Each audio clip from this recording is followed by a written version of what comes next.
একজন মুসলিমের চিন্তা পদ্ধতি অন্য সবার চেয়ে ভিন্ন। এর কারণ হল আল্লাহর কিতাব। এটা আমাদের চিন্তাধারাকে রূপদান করে। বস্তুত আজ আমি আলোচনা শুরু করতে চাই সূরা মুলকের একটি আয়াত দিয়ে, যেখানে বলা হয়েছে লোকেরা জাহান্নামে প্রবেশ করছে, আর প্রবেশ করাকালে তাদেরকে তাদের অপরাধ সম্পর্কে জিজ্ঞেস করা হচ্ছে। তখন তারা উত্তরে বলবে, ওয়াকালু লাউ কুন্না নাসমাউ আও নাকিল মা কুন্না ফি আসহাবিস সাঈর। বিখ্যাত একটি আয়াত। এবং তারা বলবে, যদি আমরা শুনতাম। চলুন এখানে একটু থামি। এখানে কি শোনার কথা বলা হচ্ছে? যদি কুরআন শুনতাম, যদি ইসলামের বার্তা শুনতাম, যদি উপদেশগুলো শুনতাম, যদি কুরআন শুনতাম। এই অংশটি সবাই বুঝে, কিন্তু এরপরের আয়াতে ওয়া নাকিলু বলা হয়নি, বলা হয়েছে আও নাকিলু। লাউ কুন্না নাসমাউ আও নাকিলু। আর আরবিতে আও অর্থ অথবা। যদি আমরা শুনতাম অথবা বিবেক বুদ্ধি প্রয়োগ করতাম, অর্থাৎ যদি শুনতাম অথবা অন্তত পক্ষে চিন্তা ভাবনা করতাম। কথাগুলো এভাবে উপস্থাপনার পেছনে শক্তিশালী উদ্দেশ্য রয়েছে। একদিকে মুসলমানরা কিছু শুনলে সেখান থেকে কিছু শেখার চেষ্টা করবে। আমরা খুতবা শুনি, রিমাইন্ডার শুনি, লেকচার শুনি, কিছু পড়লেও আমরা ওইখান থেকে শিখি। এগুলো থেকে আমরা উপদেশ গ্রহণ করে থাকি এবং হতে পারে এগুলোর আলোকে নিজের ভালোর জন্য নিজের মাঝে পরিবর্তন আনি। অন্তত পক্ষে প্রত্যেকের মাঝে পরিবর্তনের চেষ্টা থাকা উচিত। এই মানুষগুলোর আজ এই পরিণতির অন্যতম একটা কারণ হলো ভালো ভালো উপদেশ শোনার পরেও তারা নিজেদের পরিবর্তন করেনি। তারা শুনতে অস্বীকার করলো। মানে শ্রবণ করার দুইটা দিক রয়েছে। একদিকে কিছু কথা কানে প্রবেশ করা, আর অন্যদিকে সে কথাগুলো নিজের জীবনে প্রয়োগ করা। আরবি ভাষার ক্ষেত্রে এই কথা যেমন সত্য, তেমনি ইংরেজি ভাষার ক্ষেত্রেও সত্য। যেমন যখন একজন বলেন, আমি তাকে উপদেশ দেওয়ার চেষ্টা করেছি কিন্তু সে শুনেনি, এর অর্থ এটা নয় যে সে আমার কথা শুনতে পায়নি, বরং এর অর্থ হলো সে আমার কথা অনুযায়ী কাজ করেনি। তাহলে দেখা যাচ্ছে শ্রবণ করার মাঝে এই দুইটি দিক রয়েছে। কিন্তু পরের কথাটির উপর আজ আমি জোর দিতে চাই, অথবা যদি আমরা চিন্তা ভাবনা করতাম, যদি আমরা নিজেদের বিবেক বুদ্ধি প্রয়োগ করতাম। এই আয়াতের বাহিরে আরো বহু আয়াতে আমাদের বলেছেন একজন মুসলিমের নিয়মিত চিন্তা করা উচিত। এমনকি যখন সে কোনো শায়েকের কাছ থেকে কিছু না শুনে নিভৃতে বসে থাকে, তখনও তার চিন্তা করা উচিত। আমরা সর্বদা চিন্তাশীল মানুষ। তো যে বিষয়গুলো আমাদের চিন্তাশীল বানায় তা হলো আয়াত। আল্লাহর নিদর্শনগুলোর উদ্দেশ্য হলো লাআল্লাহুম ইয়াতাফাক্কারুন লিকওমি ইয়াকিলুন লাআল্লাকুম তাকিলুন লিয়াদাব্বারু লিআয়াতি, যাতে তারা এর আয়াতসমূহ নিয়ে গভীরভাবে চিন্তা করে। আর আয়াত বলতে শুধু কোরআনের আয়াত বোঝানো হচ্ছে না, চারপাশে আল্লাহর যে বিস্ময়কর সৃষ্টি রয়েছে তাও বোঝানো হচ্ছে। যখন বাহিরে গিয়ে আকাশের দিকে তাকান, তখন আপনার এটা নিয়ে চিন্তা করা উচিত। আমরা যখন বাহিরে কোনো গাছের দিকে তাকাই, তখনও আমাদের চিন্তা করা উচিত। মুসলিমদের তো এটাই করার কথা। সবাই যা দেখে আমরা তো তা নিয়ে ভিন্নভাবে চিন্তা করি। তারাও দেখে আর আমরাও দেখি, কিন্তু আমরা যখন দেখি আমরা এর সাথে অন্য কিছুও পর্যবেক্ষণ করি, আমরা চিন্তা করার সুযোগ দেখি। তো আজকের খুতবা এমন একটি বিষয় নিয়ে যা অনেকটা উপেক্ষিত। আল্লাহ আয্যা ওয়া জাল্লা চান আমরা যেন এই সম্পর্কে চিন্তা করি। তিনি চান আমরা যেন ব্যাপারটা গভীরভাবে ভেবে দেখি। এভাবে দুটি বিষয়ের মাঝে পার্থক্য তৈরি হয়, যখন আমরা ভাষা কোরআন অধ্যয়ন করি এবং সামনে এগিয়ে যাই, অথবা আমরা থামি এবং আল্লাহ সুবহানাহু ওয়া তাআলা কি বলছেন তা নিয়ে গভীরভাবে ভেবে দেখি। তিনি এই অসাধারণ আয়াতে বলেন, ওয়া আওহা রাব্বুকা ইলান নাহলি। আল্লাহ ওহী অবতীর্ণ করেন, আপনার রব ওহী অবতীর্ণ করেন। যখন বলেন আওহা রাব্বুকা, কোরআন যেহেতু রাসূলুল্লাহ সাল্লাল্লাহু আলাইহি সাল্লামের নিকট অবতীর্ণ কালাম, যখন বলা হয় আপনার রব অবতীর্ণ করেছেন, রাসূলুল্লাহ সাল্লাল্লাহু আলাইহি সাল্লাম যখন এই কথা শুনছেন, তিনি হয়তো ভাবছেন আমার রব আমার প্রতি কোরআন নাজিল করেছেন। কিন্তু এই আয়াতে আল্লাহ বলছেন, আমি আপনার নিকট অবতীর্ণ হওয়া ওহী সম্পর্কে কথা বলছি না, আমি মৌমাছির নিকট অবতীর্ণ হওয়া ওহী সম্পর্কে কথা বলছি। যেই প্রভু আপনার নিকট কোরআন অবতীর্ণ করেন, তিনি মৌমাছির প্রতিও কিছু একটা অবতীর্ণ করেন। ব্যাপারটা নিয়ে একটু ভেবে দেখুন। মৌমাছি আমাদের অধিকাংশের নিকট গুরুত্বপূর্ণ কোনো বিষয় নয়। এমন নয় যে আমরা প্রতিদিন এটা দেখি। যদি দেখেন ভয় পেয়ে তাড়িয়ে দেন। আর যদি শহরে বাস করেন, তাহলে তো আপনি এমনিতেই প্রকৃতি থেকে অনেক দূরে। মোটের উপর আমরা ইট পাথরের শহরে থাকি। আল্লাহর সৃষ্ট বিস্ময়কর প্রকৃতির সাথে আমাদের সাক্ষাৎ হয় কদাচিৎ। যে একটি সৃষ্টিকে এখনো এড়ানো যায় না তা হলো আকাশ। আকাশ সব সময় উপস্থিত। যারা ব্যস্ত শহরে বাস করেন তাদের এমনকি উপরের দিকে তাকানোরও সময় থাকে না। তারা আশেপাশে তাকান, বাসে যাতায়াত করেন, তারা এমনকি আকাশও দেখেন না। তাহলে আমরা কি নিয়ে ভাববো? আমরা এমনকি নিজেদের জন্য চিন্তা করার সময় পাই না, বা আল্লাহ আমাদের যা নিয়ে চিন্তা করতে বলেন তা নিয়েও ভাববার সময় পাই না। তো এই খুতবাতে আমি আপনাদের এমন জিনিস নিয়ে চিন্তা করতে বলবো যা আমরা সম্পূর্ণরূপে উপেক্ষা করি। একটি মৌমাছি। বিশেষ করে আল্লাহ আযজা ওয়া জাল্লা তার রাসূল সাল্লাল্লাহু আলাইহি সাল্লামকে বলেন, এমন এক ধরনের ওহী আছে যা আমি আপনার নিকট অবতীর্ণ করেছি মৌমাছির প্রতি। সুবহানাল্লাহ। আমাদেরকে মৌমাছি নিয়ে চিন্তা করতে হবে, কারণ কোরআনে আল্লাহ যা কিছু বলেছেন সবকিছু আমাদের হেদায়েতের জন্য। তাই একজন বিশ্বাসী হিসেবে এই ক্ষুদ্র সৃষ্টির প্রতি আমাদের এখন অন্যরকম একটা শ্রদ্ধা তৈরি হয়েছে, কারণ আল্লাহ বর্ণনা করেছেন এই ক্ষুদ্র সৃষ্টি আল্লাহর ওহী গ্রহণ করে থাকে। আল্লাহ এমন কথা গরু সম্পর্কে বলেননি, তিনি এমন কথা উট সম্পর্কেও বলেননি, তিনি পাখি সম্বন্ধেও এমনটি বলেননি। ওই প্রাণীগুলোর কথাও তিনি উল্লেখ করেছেন, তিনি বহু প্রাণীর নাম উল্লেখ করেছেন কোরআনে। অন্য অনেক সৃষ্টির কথা কোরআনে এসেছে, কিন্তু ওহীর ব্যাপারটি যা আমাদের মনোযোগকে বিশেষভাবে আকর্ষণ করেন, এই সৃষ্টির মাঝে বিশেষ কিছু রয়েছে যার দরুন আল্লাহ আমাদেরকে এর প্রতি মনোযোগ দিতে বলেছেন। আর এটা একটা ভাবনার বিষয়। প্রকৃতপক্ষে যদিও এটা আজকের খুতবার বিষয় নয়, ব্যক্তিগতভাবে কয়েক মাস পূর্বে যখন আমি এই আয়াত নিয়ে গবেষণা করছিলাম, আমি মৌমাছির উপর নির্মিত 5-6টা ডকুমেন্টারি দেখেছিলাম। কারণ আল্লাহ চান আমরা যেন এই জীবটাকে কদর করি। আল্লাহ একে ওহী দিচ্ছেন, তাই এই প্রাণীটি যাই করুক না কেন তার সাথে ওহীর একটা সম্পর্ক আছে। এটি ওহীর দ্বারা অনুপ্রাণিত হয়ে কাজ করে। আমি মৌমাছি সম্পর্কে বেশি কিছু জানতাম না, তাই আমাকে এই বিষয়ে অধ্যয়ন করতে হয়েছিল। আমি এই অধ্যয়নকে ইসলামী অধ্যয়ন মনে করি। ডকুমেন্টারি দেখে দেখে মৌমাছির জীবন প্রণালী শেখা এবং নোট করা আমার জন্য এটা আল্লাহর দ্বীন অধ্যয়ন করার নামান্তর। কারণ এই বিষয়টা নিয়ে আল্লাহ আমাদেরকে চিন্তা করতে বলেন। আল্লাহর এই কিতাব থেকে জ্ঞান এবং প্রজ্ঞা অর্জন করতে হলে আমাদের দৃষ্টিভঙ্গির প্রসারতা থাকা জরুরি। যাই হোক, এই আয়াতে আল্লাহ বলেন, আনিত্তাখিযি মিনাল জিবালি বুয়ুতা। আল্লাহ মৌমাছির প্রতি ওহী নাজিল করেন। ইত্তাখিযি এর অর্থ সরাসরি আদেশ। ইত্তাখিযি এখানে প্রত্যাশিত ভাষা হওয়ার কথা ছিল আনতাত্তাখিযা মিনাল জিবালি বুয়ুতান, পাহাড়ে। এর বাসা নির্মাণ করা উচিত পাহাড়ে। ওয়ামিনাশ শাজারি এবং গাছে। ওয়ামিম্মা ইয়ারিশুন এবং তারা যে গৃহ নির্মাণ করে তাতে, অর্থাৎ মৌচাষীরা এর জন্য যে খাঁচা নির্মাণ করে, যে গৃহ নির্মাণ করে তাতে। তাহলে মানুষ তাদের জন্য যে খাঁচা তৈরি করে তাতেও এরা বাসা তৈরি করতে পারে। এখন আমরা এই আয়াত থেকে যা শিখি, প্রথমত আল্লাহ বিশেষভাবে উল্লেখ করলেন তিনি মৌমাছিকে সরাসরি আদেশ দিয়ে থাকেন। ইত্তাখিযি ব্যাকরণের দিক থেকে ফেলে আমরের মধ্যম পুরুষে ব্যবহৃত হয়েছে। আল্লাহ সরাসরি মৌমাছির সাথে যোগাযোগ করে বলছেন তার কোথায় বাসা বানানো উচিত। এই আদেশের আরেকটি অসাধারণ উপকার হলো, যদি কখনো মধু বা মধু উপজাত কোনো দ্রব্য খেয়ে থাকেন, পৃথিবীতে যার বিশাল বাজার রয়েছে, প্রকৃতপক্ষে এটা শুধু মধু নয়, অধিকাংশ খামার। উদাহরণস্বরূপ ক্যালিফোর্নিয়াতে রয়েছে পৃথিবীর সবচেয়ে বড় কাঠবাদামের খামার। পৃথিবীর 90% কাঠবাদাম আসে সেখান থেকে, আর এর সবটা আসে মূলত মৌমাছির সাহায্যে, যারা বিভিন্ন রকম কাঠবাদামের গাছ থেকে ফুলের রেণু সংগ্রহ করে এবং পরাগায়নে সাহায্য করে, এবং এজন্য কৃষকরা সেখানে মৌ চাষ করে। এখন আল্লাহর প্রতি ওহী নাজিল করে বলেন তুমি বাসা বানাতে পারো পাহাড়ে, বাসা বানাতে পারো গাছে। যদি আল্লাহ না বলতেন ওয়ামিম্মা ইয়ারিশুন, তাহলে আপনারা মৌমাছির বাসা পেতেন শুধুমাত্র পাহাড়ে এবং গাছে। আমরা কখনোই মৌ চাষ করতে পারতাম না। কিন্তু তিনি বলেছেন ওয়ামিম্মা ইয়ারিশুন, যেন আমি আর আপনি মধু খাওয়ার স্বাদ উপভোগ করতে পারি।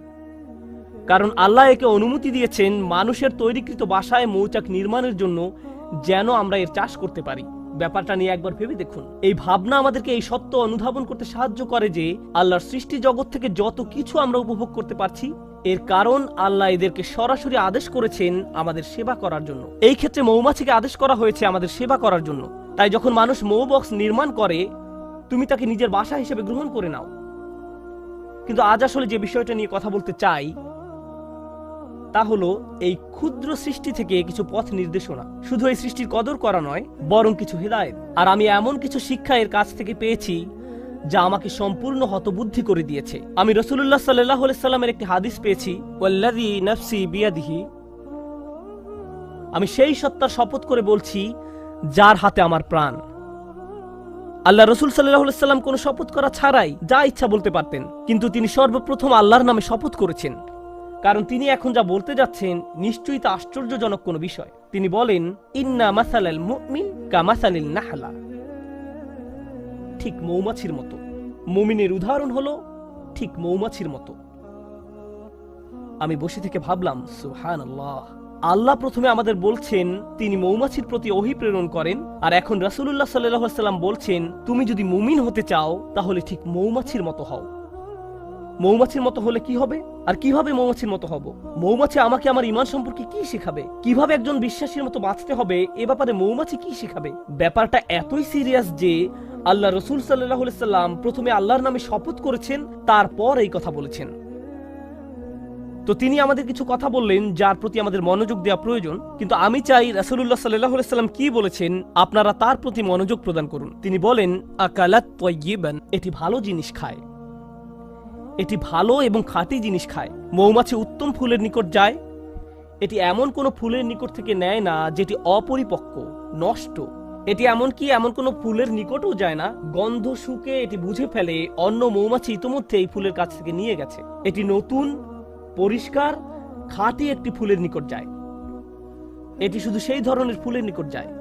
আমাদের ঈমানের প্রথম যে ব্যাপারটি এখানে হাইলাইট করা হয়েছে তা হলো যে রিজিকের আমরা সন্ধানে বেরিয়ে পড়ি, শুধু যে খাদ্য আহার করি তাই নয়, বরং যে রিজিকের পিছনে ছুটি, যে চাকরি আপনি পাবেন, যে ব্যবসা আপনি শুরু করবেন, যে টাকা আপনি কামাবেন এবং যে খাদ্য আপনি আহার করবেন, সব কিছুতে খাঁটি জিনিসের সন্ধান করুন। এমন জিনিসের অনুসন্ধান করুন যা খাঁটি, যা পবিত্র, সর্বোত্তম জিনিসের খোঁজ করুন।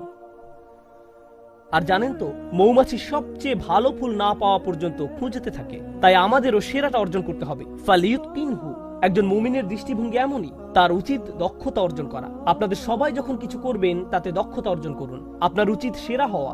এটাই মৌমাছি করে, সে সেরা ফুলের সন্ধানে থাকে, এটাই মৌমাছি করে। এটাই প্রথম শিক্ষা। তারপর তিনি বলেন, অওয়াদাআ তাইয়িবান, এটি উত্তম উপায়ে বসে। যেভাবে এটি ফুলের উপর বসে তা খুব সুন্দর। ব্যাপারটা ভালো এবং খাঁটি। আর আপনাকে এ সম্পর্কে গবেষণা করতে হবে। মৌমাছি নিয়ে গবেষণা না করলে তো এটা আপনি জানতে পারবেন না। মৌমাছি নিয়ে অধ্যয়ন করলে জানতে পারবেন তারা শুধু সে ফুলের কাছেই পরাগ নিয়ে যায় যে ফুলের পরাগ দরকার। মৌমাছি যখন কোনো ফুল থেকে মধু নিতে যায়, তারা ওই ফুল থেকে মধু নিবে না যদি না তারা ওই ফুলকে আরো বেশি কিছু দেয়। তারা একে জীবন দিবে, পরাগ দিবে। আমাদের সবার জীবনে বিভিন্ন রকম সম্পর্ক রয়েছে, ঠিক যেমন মৌমাছির ফুলের সাথে সম্পর্ক রয়েছে। আমাদের প্রত্যেকের সম্পর্ক রয়েছে। আপনার আমার প্রতিটি সম্পর্কের ক্ষেত্রে আপনি কিছু নেন এবং কিছু দিয়ে থাকেন। আপনার বিবাহের ক্ষেত্রে আপনি কিছু দিয়ে থাকেন এবং কিছু নিয়ে থাকেন। যখন আপনি পিতা বা মাতা হন, যখন আপনি একজন শিক্ষক, তখন আপনি কিছু দিয়ে থাকেন এবং কিছু নিয়ে থাকেন। যখন আপনি কারো চাকরি করেন বা মালিক পক্ষের হয়ে থাকেন, তখনও কিছু নিয়ে থাকেন এবং কিছু দিয়ে থাকেন। কিন্তু মৌমাছি যা কিছু নেয় তার চেয়ে অনেক বেশি দিয়ে থাকে। এটি নেওয়ার চেয়ে দেয় অনেক বেশি। আর যা প্রদান করে তা গ্রহীতার জীবনকে উন্নত করে। আর যা নিয়ে যায় তা গ্রহীতার কোনো ক্ষতি করে না। এটি ফুল থেকে যা নেয় তা ফুলের কোনো ক্ষতি করে না। ওয়াদাআত তাইয়িবান, এটি ফুলের উপর পা গুলো রাখে খুব সুন্দর করে। প্রসঙ্গত, ফুলের খুব কোমল জায়গায় মৌমাছিকে বসতে হয়। ফুলের তুলনায় মৌমাছি ভারী একটা জীব। যদি সে তার সম্পূর্ণ ওজন ফুলের ওই কোমল জায়গায় রাখে তাহলে এটি ভেঙে যেতে পারে। তাই এটি ভাসতে থাকে, পুরো ওজন ফুলের উপর রাখে না। এটি পাখাগুলোকে ঝাপটাতে থাকে যেন সম্পূর্ণ ওজন ফুলের উপর না রাখতে হয়। আমরা এখান থেকে কি শিখছি? আপনার একটি সম্পর্ক আছে, কিন্তু আপনি শুধু দাবি করতে থাকেন, চাইতে থাকেন। তারপর এক সময় আপনার প্রিয় বন্ধু, আপনার কর্মচারী, আপনার স্বামী বা স্ত্রী, তাদের ধৈর্যের বাঁধ ভেঙে যায়। আপনার কিছু জিনিস দরকার, হ্যাঁ আমি একমত, কিন্তু অতিরিক্ত নিতে যাবেন না। তাদেরকে এমন চাপে ফেলবেন না যে তারা ভেঙে পড়বে। আর যদি কিছু চান তাহলে বেশি করে প্রদান করুন। তার জন্য কিছু নিয়ে আসুন, তারপর দাবি করুন। আর যখন চাইবেন কম করে চান, জাস্ট যতটুকু দরকার, যতটুকু প্রয়োজন।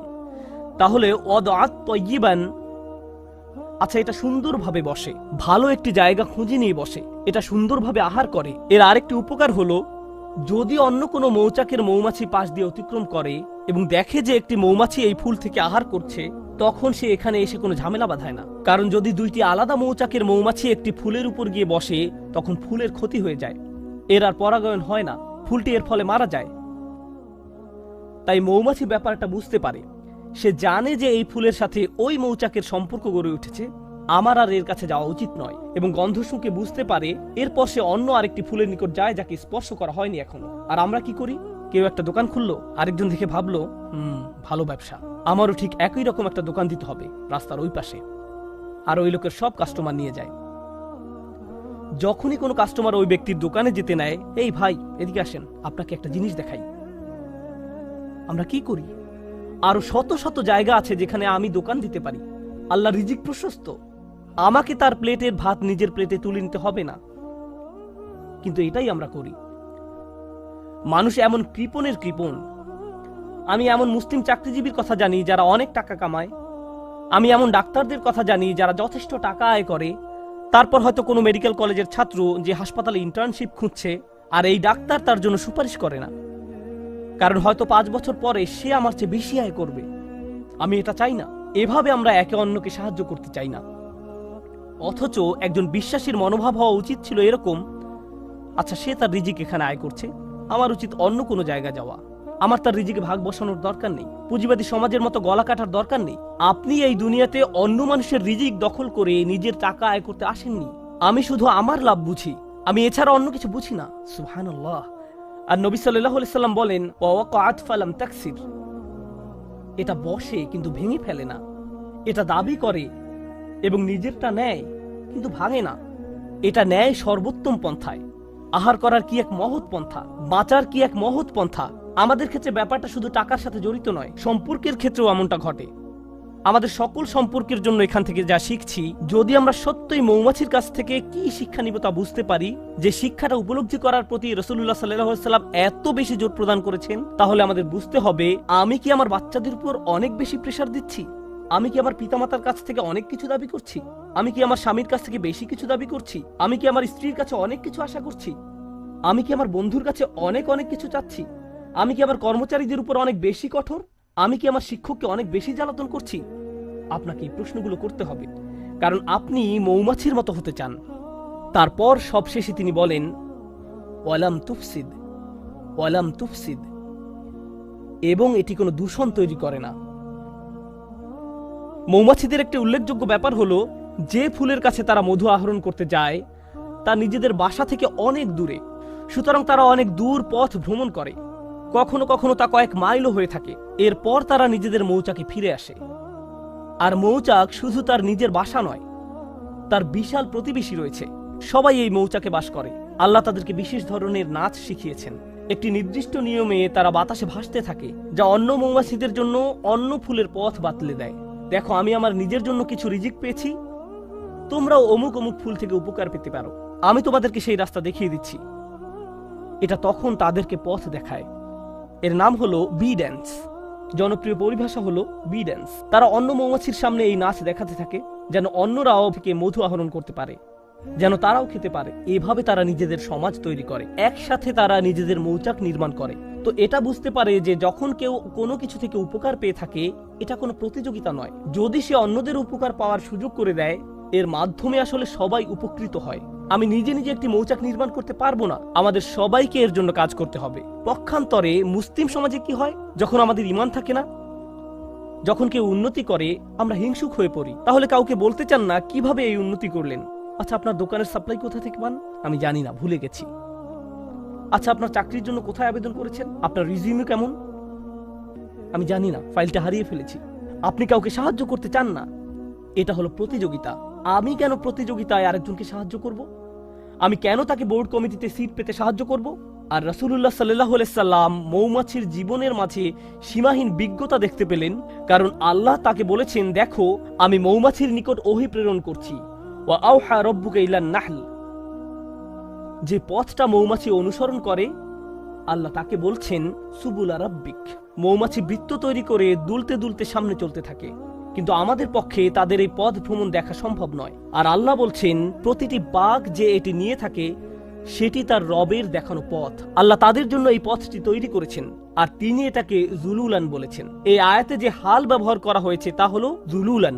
আল্লাহ বর্ণনা করেছেন, মৌমাছি নম্রতার সাথে এগিয়ে চলে, এর একটা চাকরি আছে, গুরুত্বপূর্ণ কাজ আছে, এটা একটা মিশনে আছে, এটা একটা লক্ষ্য পানে এগিয়ে চলছে, কিন্তু তাই বলে এটা অহংকারী নয়। অনেক সময় দেখবেন মানুষ ব্যস্ত সময় কাটালে কেমন জানি অহংকারী হয়ে ওঠে। আমি মারাত্মক ব্যস্ত, তোমার জন্য আমার সময় নেই, পরে কল দিও। আর আপনাদের মাঝে কেউ কেউ বড় চাকরি করেন, মাকে কল দেওয়ার সময় নেই। অন্যদিকে মৌমাছি জুলুলান তথা কাজ করতে যাওয়ার সময়ও নম্রভাবে পথ চলতে থাকে। সুবহানাল্লাহ। সব শেষে যা বলতে চাই, আর 2 মিনিট সময় আছে, আমি মৌমাছি নিয়ে শেষ একটি কথা বলতে চাই।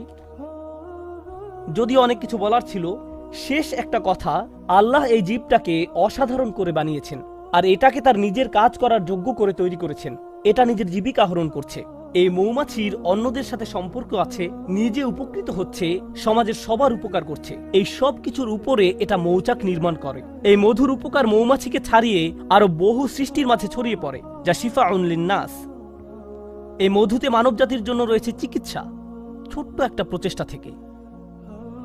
আমরা এখান থেকে কি শিখছি? আমরা যদি মুমিনদের একটি সমাজ তৈরি করতে চাই, আমরা যদি পরস্পরের উপকার করতে চাই, আমরা যদি একসাথে ভাই ভাই হয়ে বাস করতে চাই এবং অল্পে তুষ্ট থাকি, আমাদের সম্পর্কগুলোর উপর বেশি চাপ না দিয়ে থাকি, এর ফলে আমরা যে সমাজ নির্মাণ করব, এতে শুধু নিজেদের উপকার হবে না, বরং মানবতা এর দ্বারা উপকৃত হবে, আরোগ্য লাভ করবে।